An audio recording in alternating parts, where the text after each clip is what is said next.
if you will. Let us say,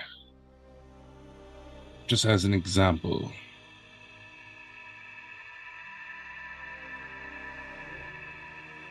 someone was able to move through time.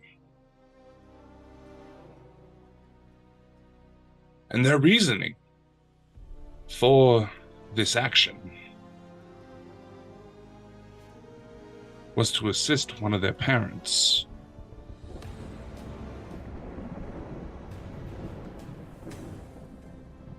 Now the transfer is successful. They're able to go back in time somehow and interact freely with their parents. Before their parents even met, way before they've had a chance to be conceived, possibly even before the genetic material even existed on Earth that would eventually lead to their creation, to their birth.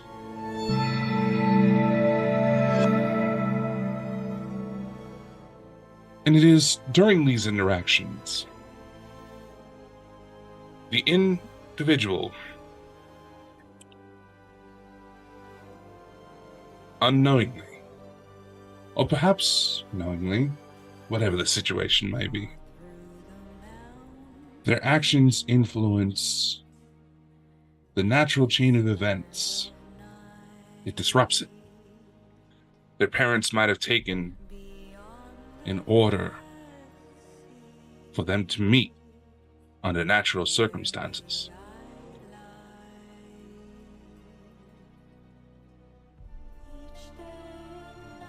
The parents eventually get together, but they cannot help but wonder just one thing once they realize what has transpired. And perhaps it's not the healthiest of thoughts to carry on in a personal relationship, but nevertheless they cannot help themselves. Did their child influence free will? Did their child inevitably rob them of free will? And what alternate reality? What is it in the parents' prospective future that made it so such a task was deemed necessary? Ponder me these questions. Would time travel, used as such, to influence the behaviors of your parents, no matter how well-intended you may have been, does that affect the parents' free will? Ponder me this question as I tell you the story of a timeless child. Daddy, please don't do it.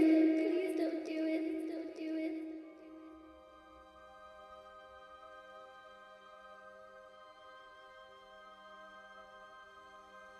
My name is Dakota Frandsen. Some of you know me as a specialist of the strange. Others may know me from the Bald and Bonkers show, as well as the Bald and Bonkers Network, LLC.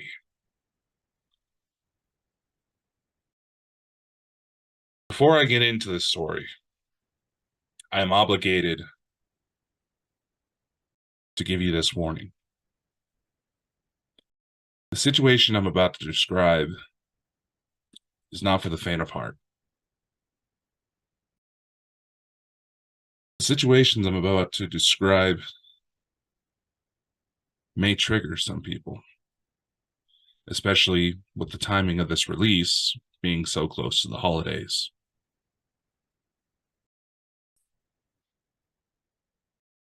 So, I urge you, if you or someone you know is having issues with a mental health crisis, regardless of the situation, please know that you're not alone. Please reach out. There are resources available out there to help you without judgment. Do not let judgment affect your well-being.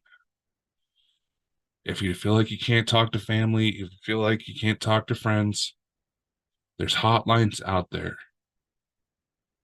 And it's an international effort to try to make people stick around, to help people realize that no matter how rough life may get, no matter how insane things go, no matter how much it seems like you can't just pull it together, there are brighter days ahead.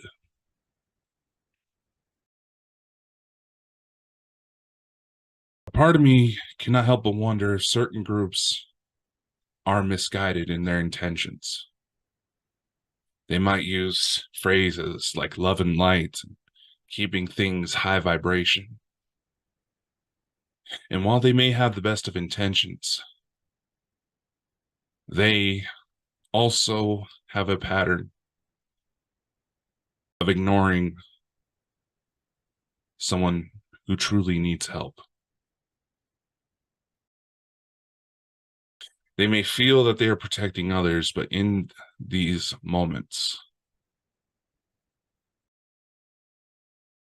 they inadvertently make people feel lost.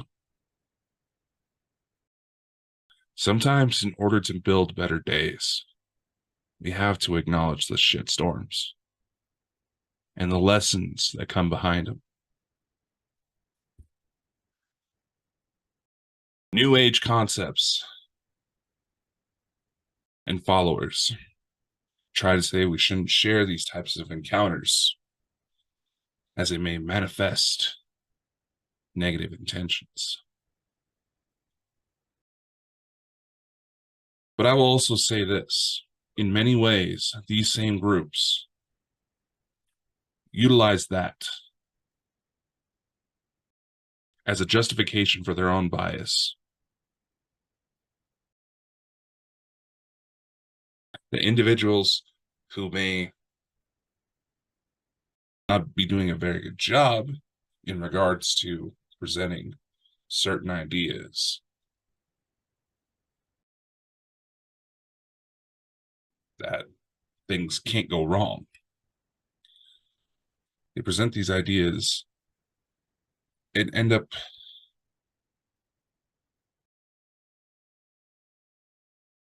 pardon my harsh words, but they ended up bastardizing the whole effort to try to understand what's really going on out there. This idea that if something doesn't resonate with you, there might be something wrong has been bastardized by people seeking to fulfill their own bias. This leaves many people in confusion who are still struggling to try to figure things out, to see the light at the end of the tunnel, in a manner of speaking, to find the silver linings in every storm. This is my belief, and this is why I share this. And trust me, there's been several people who have been concerned that the way my mind processes things tends to get dead centered on doom and gloom. They're not wrong.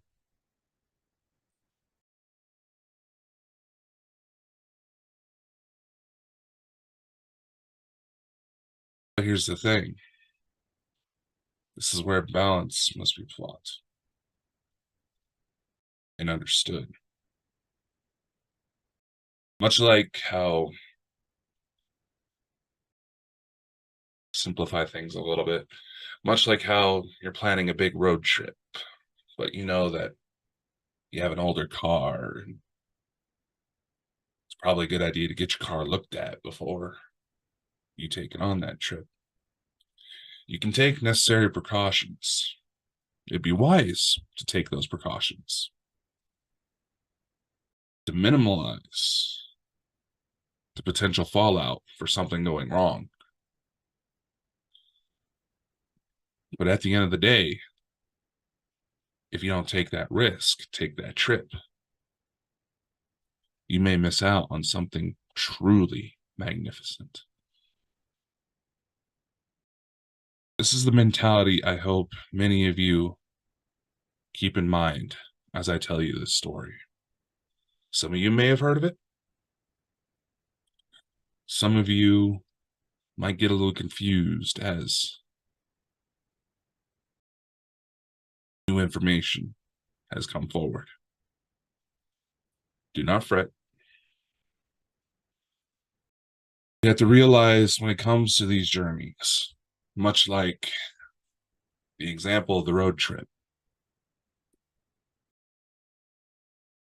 we have to sometimes take little detours because we didn't realize that part of our planned routes had road construction, and sometimes the construction workers aren't the brightest bunch and tend to fuck things up. At least if they're anything like the ones near me.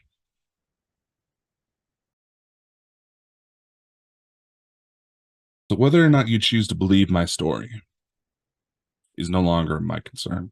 I know I've fired off before, but this matter is personal to me. It's very dear to heart.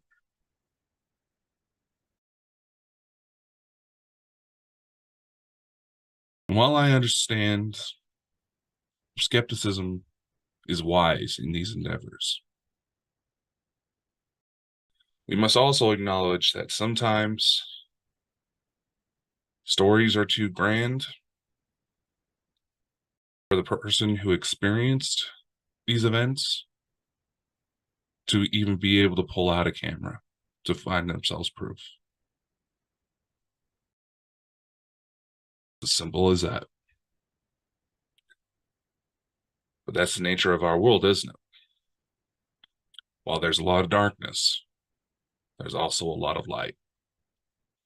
And sometimes you're so enamored, so captivated by what's going on around you that you forget you have anything on you. And you truly embrace the moment. These moments are special. They define who we are.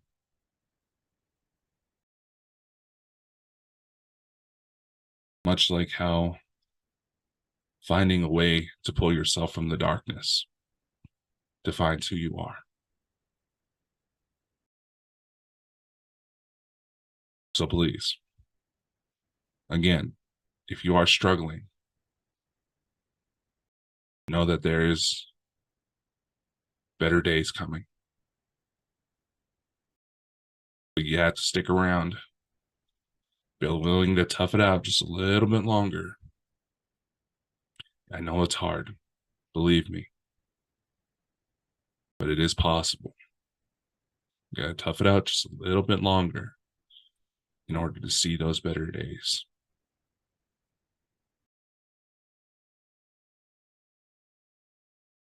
The story I'm going to tell you has undergone a few different names over the years. I even filmed a bit of a documentary to try to document this case in ways I simply didn't know how when it first came to light. To understand something that has affected me deeply and personally. The label of the timeless child? Yeah, it's a bit of a Doctor Who reference, but you'll see soon enough that it's quite fitting. And for those of you eager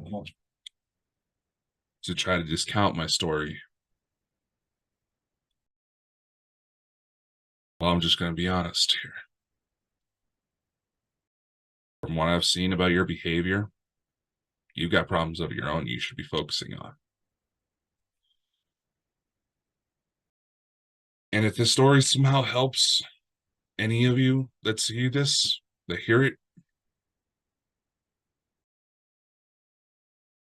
and that's my only intent. And maybe I fulfilled this story's purpose by doing just that.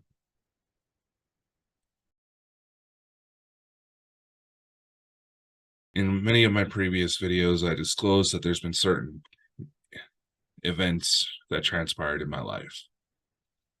Some of you who met me in person even made certain remarks that indicated you feel maybe wise not to hang around me too much because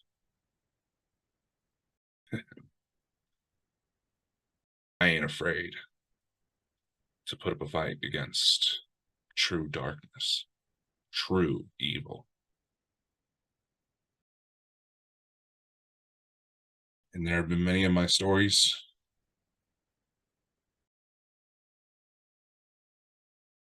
that have almost killed, that have killed innocent lives.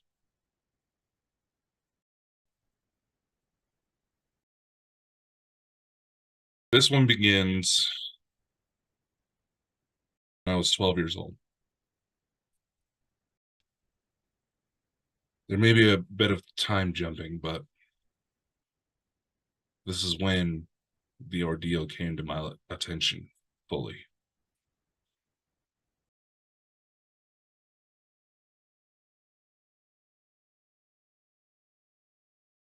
There was a number of interpersonal matters coming up in my family that honestly made it feel like the very people I was supposed to be able to rely on hated me. There was constant fights. If something went wrong, I tried to tell my side. I was quickly ignored.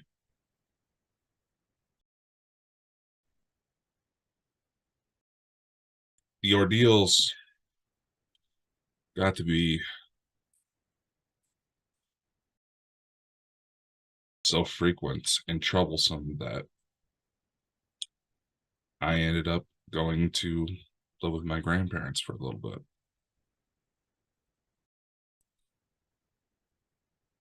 They realized that the turmoil was building up, and if something wasn't done and done quickly, it was going to get rather ugly.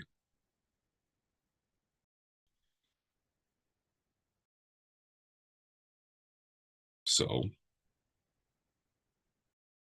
my grandma offered me out to go live with her and my grandfather.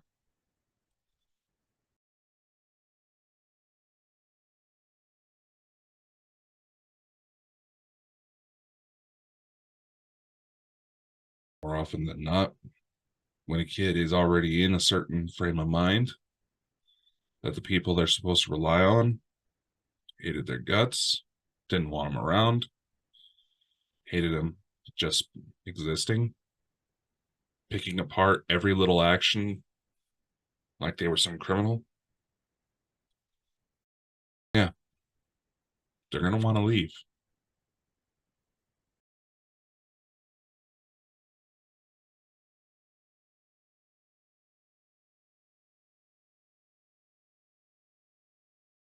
There's probably going to be some individuals that say I shouldn't tell this story.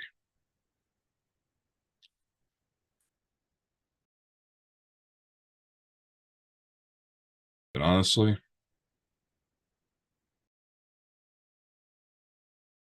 those people are part of the problem. We try to ignore the stories that bring us discomfort, that make us face the repercussions of our choices. We avoid those. How do we have a chance to grow?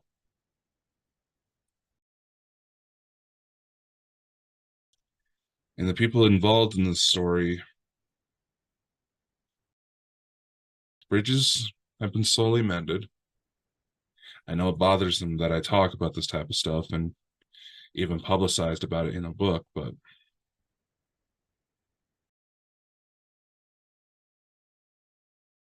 at the end of the day, sometimes we just need a slap in the face. And I'll admit, being 12 years old,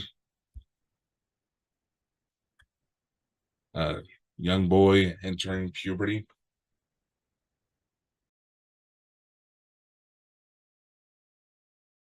there's parts where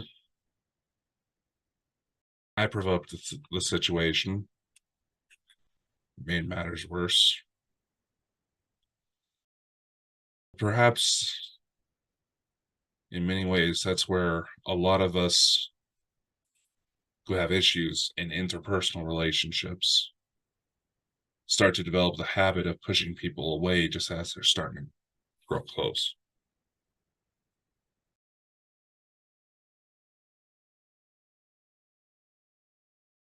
Even while I lived with my grandparents, the situation didn't improve.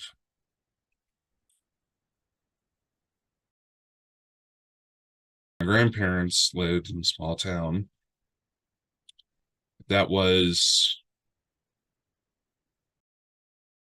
had a reputation of pushing outsiders to the point they commit some heinous acts. I went to that particular school district before, and many of the kids have tried to provoke me into, managed to provoke me to the point where I started swinging.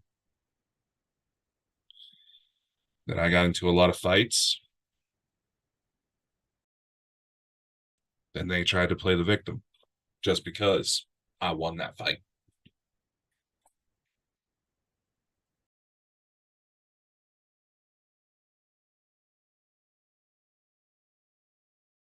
Naturally, it's getting to be about junior high time, and being that I was an outsider and had absolutely no interest in getting involved in sports, I was useless to that town. I also know that these behaviors haven't changed. I know that there's still a number of people in that small town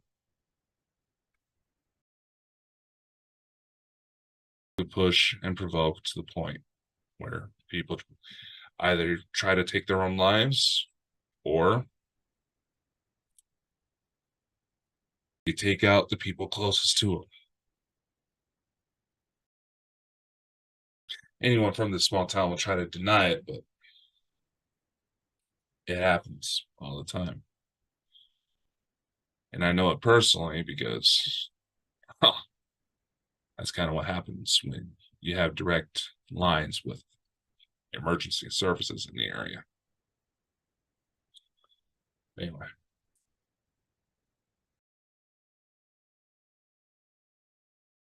there came a point where I almost became part of that statistic. I tried to take my own life. And it's possible that I managed to succeed. I won't go too much into the detail of how I put it together, but something intervened.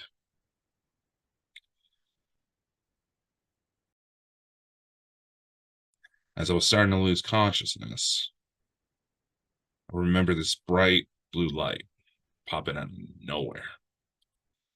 Then when I woke up, I was seemingly transported into this void of blue light. The way things looked like they were moving around me was like I was deep underwater. The way the light bent and moved.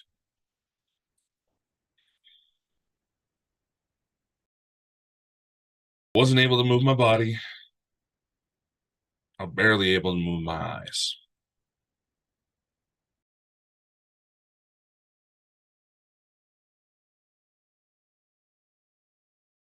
Then, all of a sudden, I start to see this man appear.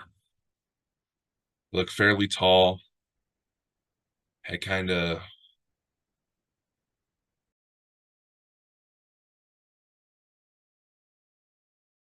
dirty blonde hair, I guess it would be called. That was about down to his shoulder. It looked like he was wearing some sort of white robe. The visual of this man was very, very blurry. Possible wasn't even a man. The only way I could tell it was a man was when he spoke to me. He starts to walk up to me, stops in what would be about 10, 15 feet away from me, and says, Dakota, there's someone here to see you. I didn't feel any negative intent from this man. I felt like he somehow knew me. He cared about me. He understood what was going through my head, why I was doing what I was doing, but he was not judgmental about it. He steps aside, and all of a sudden, I notice there's a little girl standing behind him. This little girl, she looked like she was about 6 years old. First thing I notice about her is that this little girl, for some reason, looked an awful lot like me. It was pretty obvious that somehow we were related.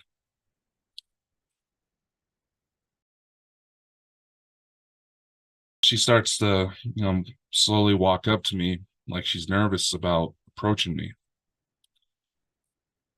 Then I notice that she's just absolutely bawling her eyes out, trying to hold it in, but she was hurt. And when I saw this, I felt this pit in my stomach.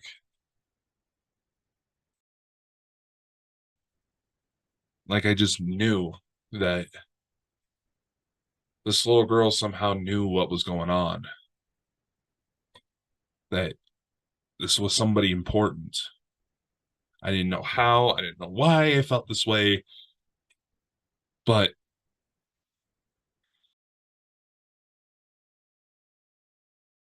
one of the first thoughts that came to mind was like, how the hell could I do this to this little girl?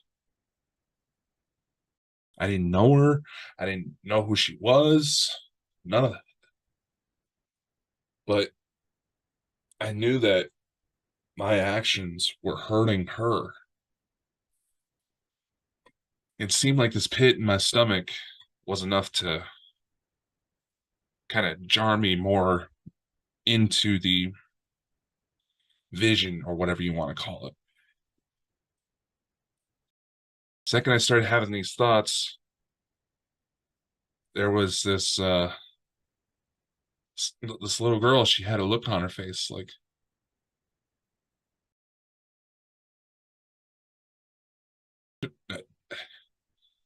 he knows it's me. It's the only way I know it's right. She knew that I somehow recognized her. And the second she had that slightest inclination, she runs up to me and gives me a big hug. I could literally feel her tears on me.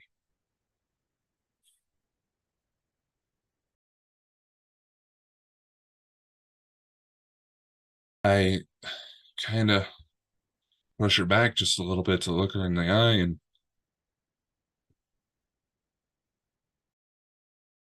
first thing I said was, I'm sorry, sweetie, but who are you?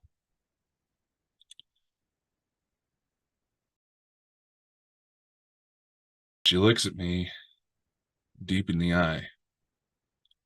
And she just had this sapphire shimmer in her eyes. And it started to click a little more that I knew those eyes. I knew I saw them somewhere. She simply just looks at me and says, "Daddy, please don't do it."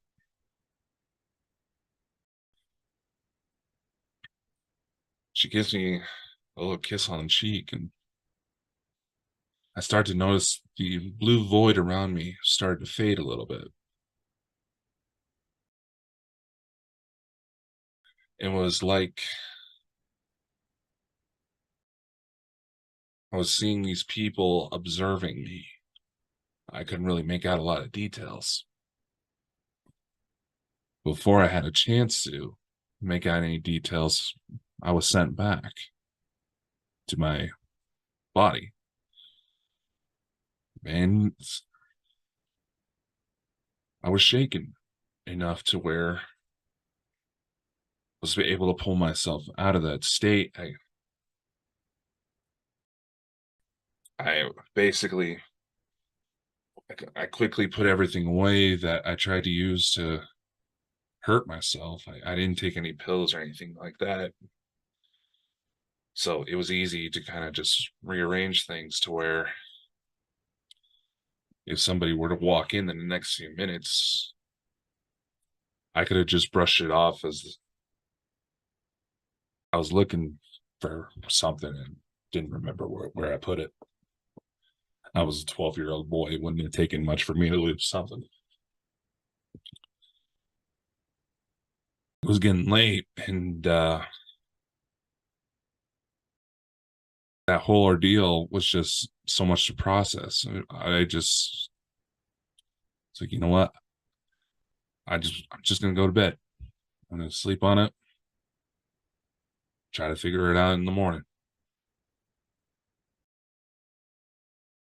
I went to school that next day. I I didn't tell anybody what I did. I didn't feel like I could say that. Otherwise, I'd probably end up in locked up somewhere. But I tried to process it.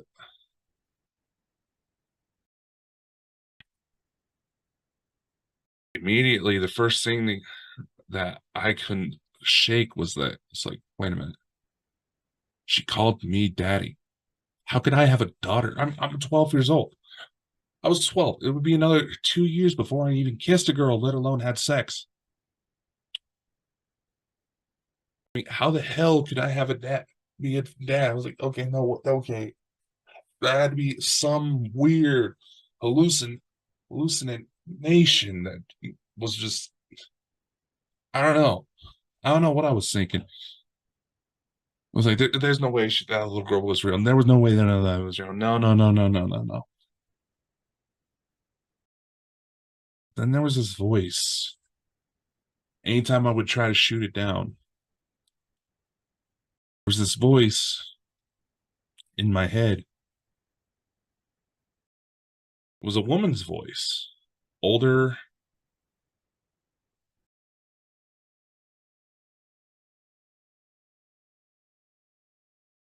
was getting pissed off at me. And she was like, how fucking dare you? Do you realize what it took in order for her to help you like that? That how could you betray her? That is your daughter. That is your daughter. And honestly, this voice, it freaking overload my head. I was like, all right, all right, all right, all right, all right, all right. How about this then? I was, I honestly started to negotiate. You can see why I've always been hesitant about sharing this stuff because it sounds like I'm having a psychotic episode. If you've been following my stuff for a while now, you know that too much weird shit happens for me to really deny it. That something is happening. I started to barter with this voice. I was like, all right, all right, all right. If that is my daughter, Whose mom? How is this even possible?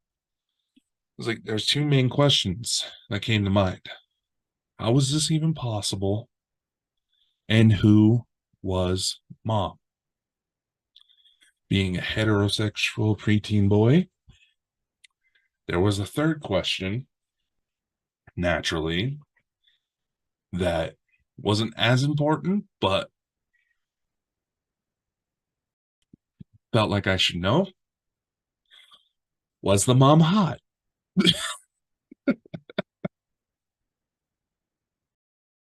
Right? I mean, how else? I mean, I don't know. It's a guy thing. I try to behave myself and not be too much of an ass, but I'm still a guy. Anyway, the room this took place in happens to be the same bedroom I turned up in when I had my abduction at the age of 6. Okay. Then there was, I didn't really try to observe possible as like some sort of alien intervention. I didn't know what to think of it. Sure, I was interested in UFOs, but I'm in Idaho. We have a lot of military bases here. Majority of the UFOs around here were probably military flying around. With recent developments in the disclosure side of things, yes, that was true, but there was more to it. At the time, I only really started researching ghosts, psychic phenomenon, things like that. So while yes, there was still part of me that tried to deny that was my daughter, it's just like that voice. It almost it almost had a certain kind of growl to it.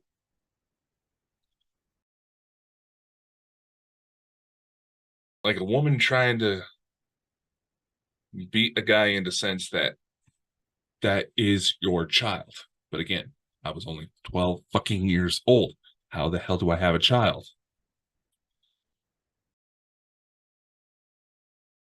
I thought first thing that I would think of was, all right, maybe it was like some kind of weird time travel. I was thinking, okay, I don't know. This was just the first thing that came to mind. It's the first thing that made sense. So I started doing a little research when I could. And the only stories I could find that somewhat fit the parameters was a child showing themselves to one of their parents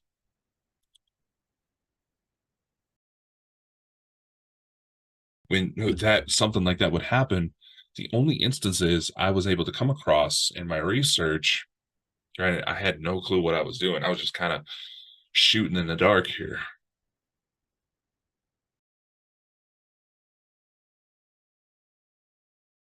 But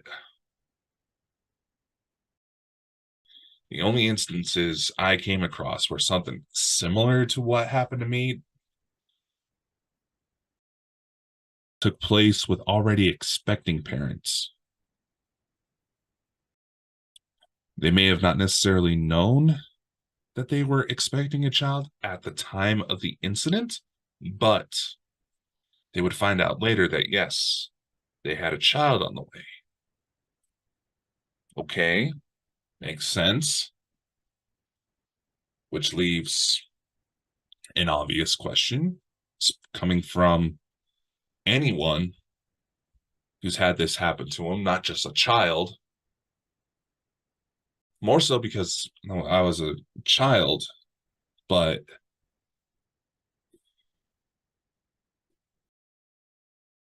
again, that backs up the question. How the hell do I have a child at that age?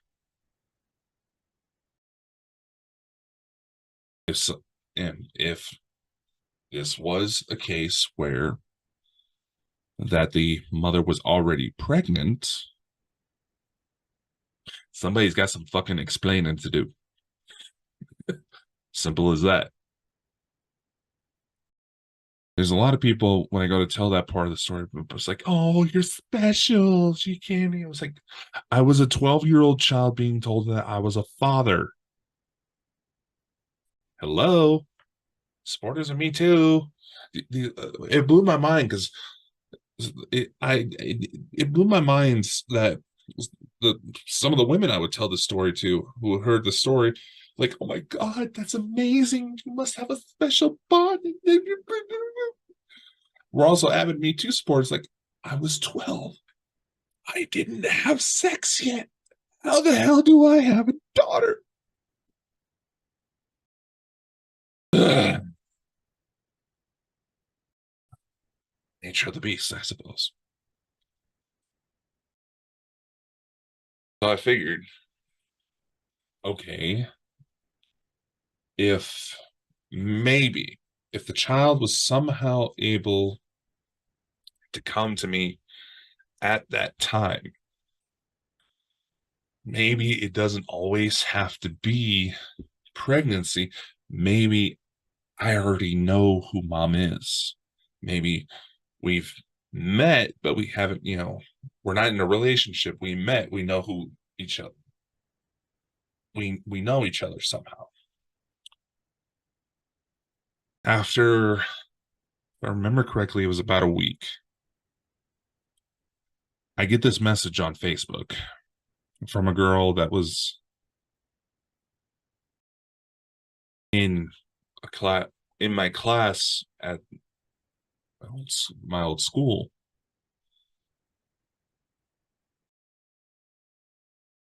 and which seemed out of the blue. We didn't really talk, but to be completely honest, this was one of those girls that everybody had a crush on back then, and I would learn later in life, apparently she had a thing for me too. Didn't realize it. Nothing ever happened. And last I checked, she was married with 3 daughters now. So that ship sailed. Anyway, at the time, she goes to message me, asked me how I'm doing, and said, eventually, good. I'm like, what's up? You and I, we usually don't talk. She goes, well, I wanted to apologize to you. I was honestly confused. I was like, for what? I wanted to apologize for always kind of being mean to you. You didn't really deserve it. You were always so nice, and I just, I just don't feel it right about how I treated you. As I'm saying this out loud, that should have been indicator number one that something was going on, but I didn't, you know. So I kept telling her, I was like, you don't need to apologize. I was never really upset with you or anything like that. I was genuinely confused about why she was messaging me in the first place.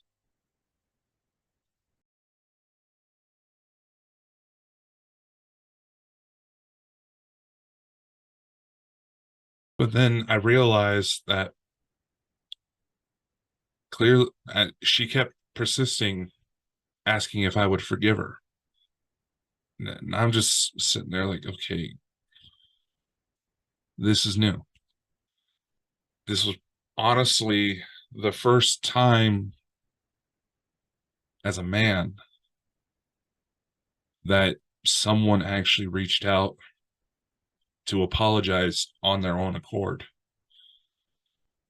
It didn't require any confrontation. It didn't require adult intervention, being that we were still kids. None of that.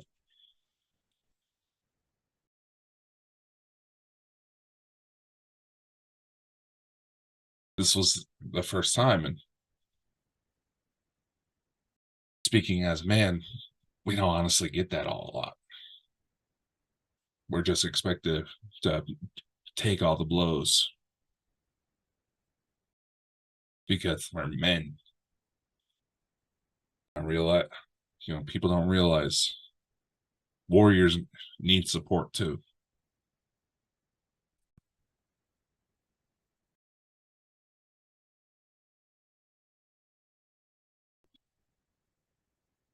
And blew my mind.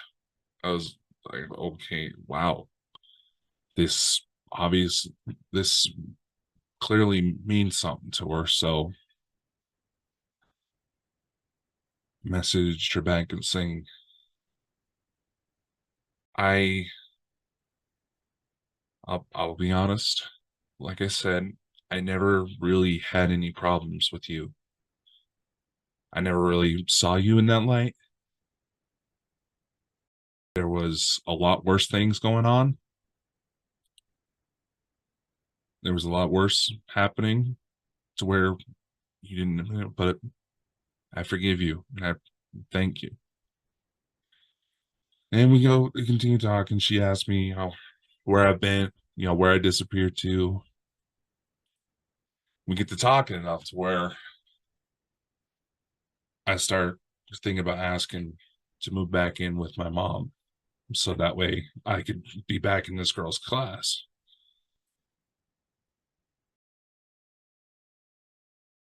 Which eventually happened, but nothing more happened between this girl and I. And maybe, and as I'm saying this out loud, I have to admit, I kind of got into thinking that putting my situation, my mindset into like some sort of supernatural romantic movie type of story. This was how my head was processing it. Maybe this girl who was writing to me was the little girl who saved my life's biological mother. And this was how we got together. But nothing ever happened between me and her. Which, probably for the best. If it was meant to be, it would be.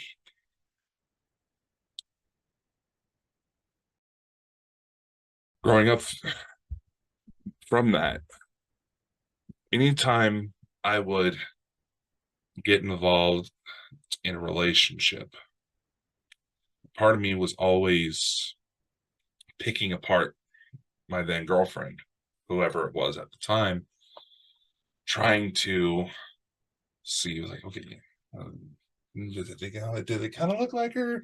I was picking apart with, would they be a good mom? But this, blah, blah, blah.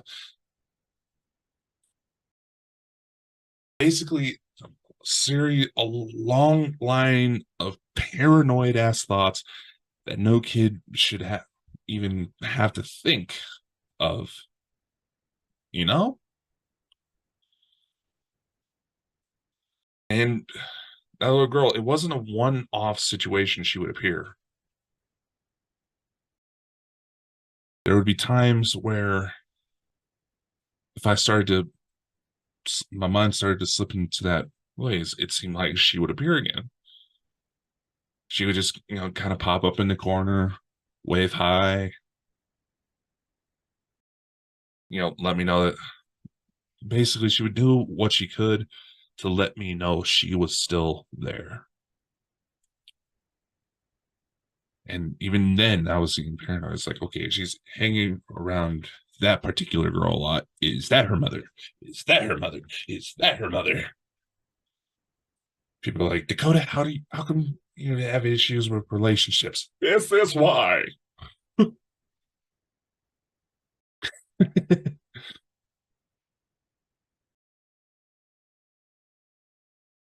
There would be other instances where she would appear in a more intervention-esque manner. Her second major appearance was December 3rd, 2012. I remember that date quite vividly because that was the date that I lost my grandfather, the man who was practically he was my father figure.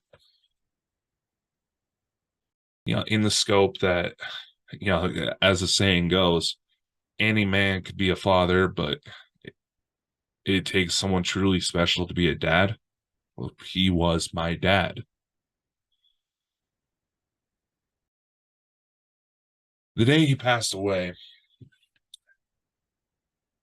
it was the weekend, and it was pretty common that my mom, my aunt, my sister, my cousins, we would all get together. We would drive out to grandma's, go visit grandma and grandpa on the weekends. It was typical, and they have about half an acre of land, big backyard we could play with, and maybe we would do little barbecues. It was, jump on a trampoline that they used to have back in the day.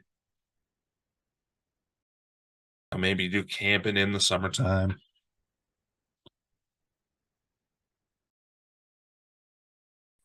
That particular day, we all decided to carpool using my aunt's van because, well, the weather was shit. And as we were driving out, I was listening carefully to the conversation because apparently my grandfather had a bit of an incident and it seemed like we were losing him. He had colorectal cancer that spread throughout his body, got into his thyroids. He was only given about 5 years, which ended up being the case. There was one of the tumors that popped up right on his spine.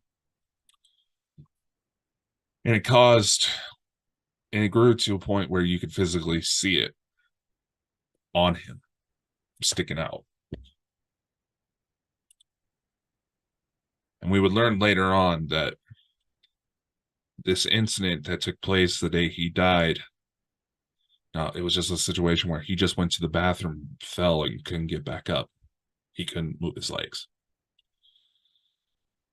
It was speculated by some hospital doctors that the hospital here he went to for his chemotherapy, they went to focus the radiation around the tumor on his spine, not directly on it, and it ate away his spine. And that's what caused it, his fall that day, and why we started to lose him.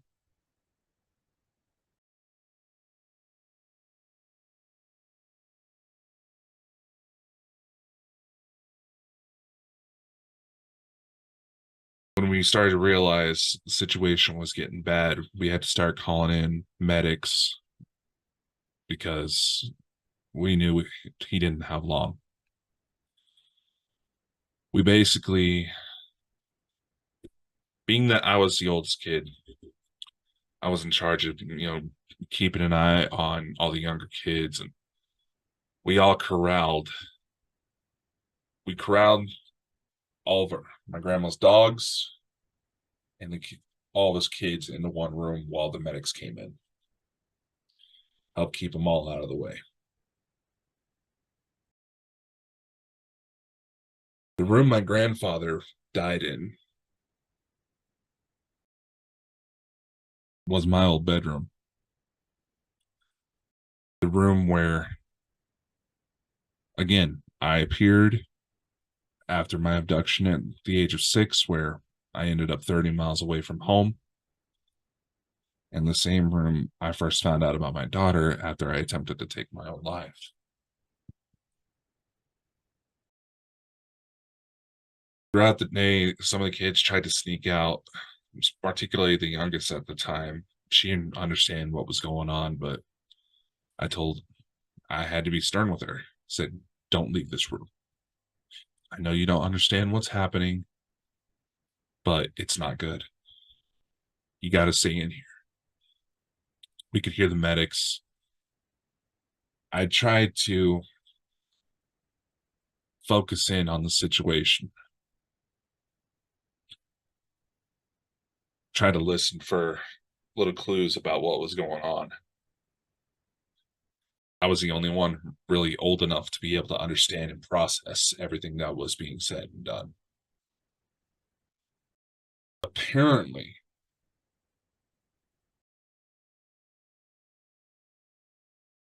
my grandfather, he started seeing people. You hear those stories about people in their last moments say they see angels, or they see some of the last people to show up before the last people they knew in life to have passed away to show up. And basically to help him cross over. We started to He started to talk like that, and I was listening carefully, and I wanted so bad to be in that room with my grandfather that some of my psychic side started to kick in. Part of me was able to astral travel. But because it was also such an emotional distress, my daughter, she appeared asking to help, if she could help, keep kind of watch things, see what was going on. This was the day I first learned that my daughter and I, at least, I can do it with other people who kind of open themselves up to me on an emotional level, but I could use my daughter as kind of like a psychic camera. I could see things through her eyes. She could appear in that room and I would be able to see everything. Well, something that caught both me and her by surprise was that my grandfather saw her too. He went to point directly at her and say, "You need to get that little girl out of here."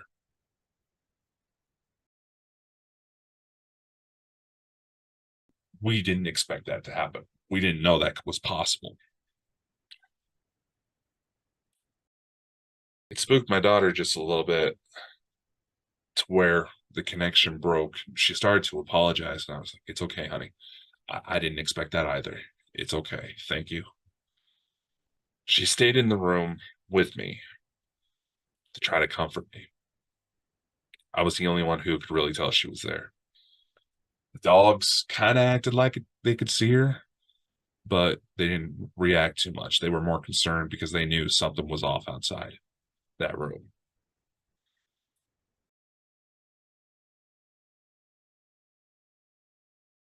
Eventually, my daughter gained up a little bit more courage as the medics started coming in, as not as the medics came in, but as emotions started getting a bit higher.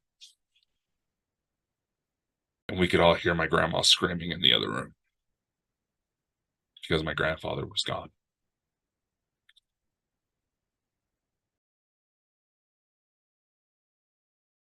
For a brief moment, I was in that room with him, walking through the light. And I remember seeing these mountains, just absolutely beautiful. All sorts of birds flying around and all sorts of colors.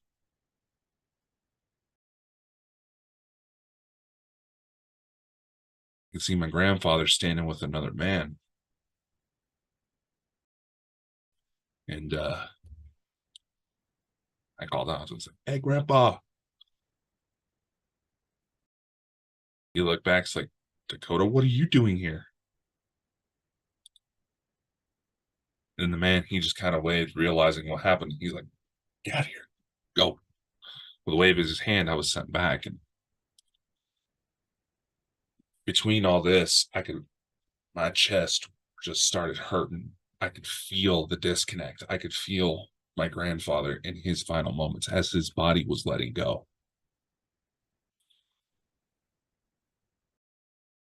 And the other kids started to realize, "Dakota, what's wrong? What's wrong?" I just looked at him. It's like, "Grandpa's gone." A few minutes later, Mom walks in the room and tells us officially.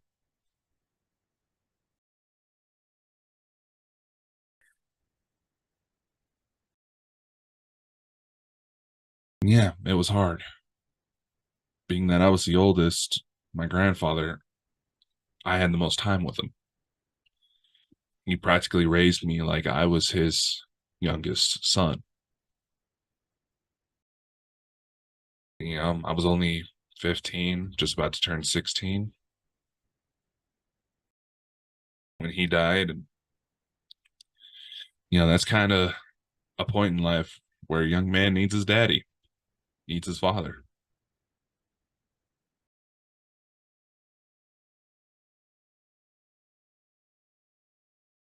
Shortly after he passed, that's when my little ghost hunting ventures started to really take off. I started getting asked to be interviewed for podcasts, books, TV show offers. And I would learn through a lot of my ghost hunting methods that my grandfather still poked his head around from time to time, which was something he promised he'd do back in the day. Hell, shortly after he was first diagnosed with cancer, he made a little joke that if ended up dying, he was going to somehow figure out how to possess one of the ugliest lunch ladies he could find and make her start kissing me. That never happened, but naturally, I just said, "Bring it on, old man." That was the kind of relationship we had. The next major incident with my daughter, I was about 18 years old, just barely out of high school, and we were starting to move house. I had a new car that my grandma sold me, a 2002 Chrysler 300. I ended up getting fired from the call center job I was working at, but we were moving house, trying to start anew, all that. And as we were, doing the last few runs, to clean up the old place before moving out and bring all the stuff to the new one. For some reason, the Chrysler had an issue where you go to hit, it had some sort of transmission issue. I don't know. Now, I'm not a car guy. If I know how to fix something in a car, that means I've already broke it at one point. And whatever was the issue, the car would start bucking like someone was slamming on the gas and the brakes at the same time, and it would just kick like that. I was coming through this intersection, started doing that. I was just like screaming, "No, no, no, no." I was supposed to be alone in that car. I had no one with me. But all of a sudden, in my passenger seat, that little girl was sitting there. For a moment, I could see her kind of just off in her own little world, just hanging out with daddy. Next thing I know, she's screaming, "Daddy, look out." There's a pickup truck who was speeding through the intersection at about 60 miles an hour, hits me on my side. And I was knocked out pretty hard. I just took a pickup to the head. I just took a pickup truck going 60 miles an hour to the head. Yeah. I should have died in that accident. In fact, part of the frame of the car got bent in so bad that I don't, it started digging into my foot, into my leg, just above my foot. Any faster, I probably would have lost the foot.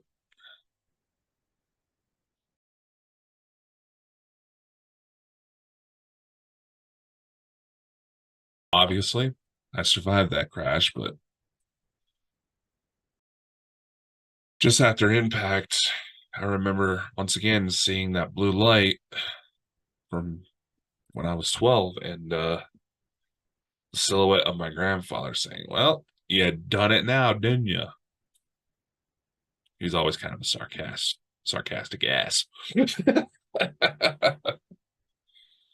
That particular visit wasn't long until I was back. I was conscious and somehow in the passenger seat. It wasn't a situation where I was ejected, but I was knocked unconscious and eventually was able to wiggle myself through the car and get out on the passenger side. I went to the hospital via ambulance. Told them that, you know, I just saw my dead grandfather. Might be a good idea to get me checked out. They did MRI. Everything looked good.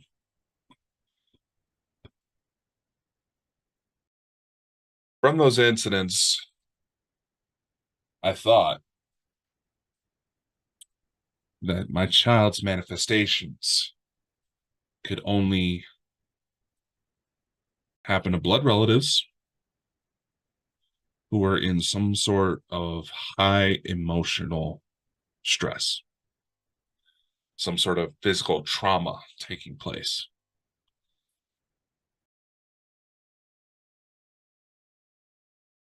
And for many years, that theory stuck. It didn't help try to figure out who her mom was, but it did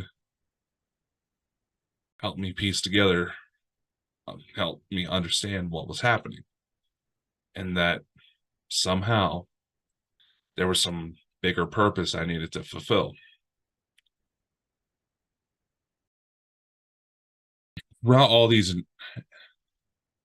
incidents, I would try to do anything I could to make contact with that little girl. There was even a point where I decided to give her a name because it just felt wrong to keep calling her the little girl, the little girl. I went with the first one that came to mind.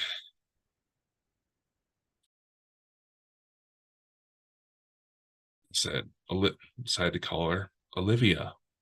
Olivia. I asked her if she liked that name. She said yes. She approved it. So one of the names I would call this whole ordeal was the Olivia Paradox.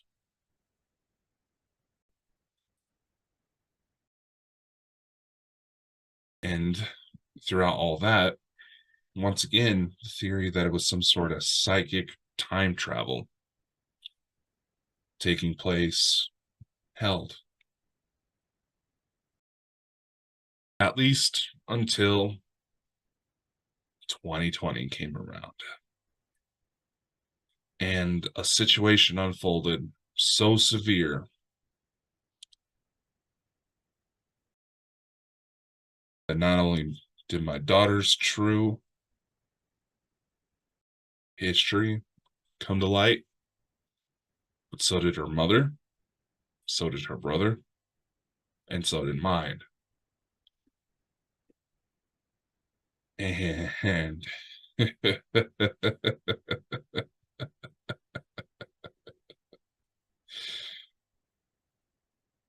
it was brutal.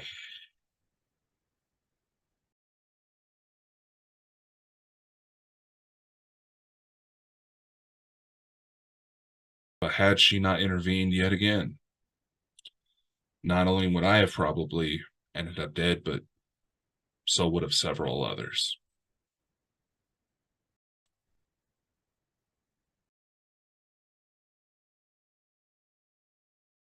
But then, as I'm writing my new book, I've started to realize that perhaps my daughter did. My daughter didn't first show up when I was 12. Maybe, just maybe, she showed up in my life a hell of a lot sooner.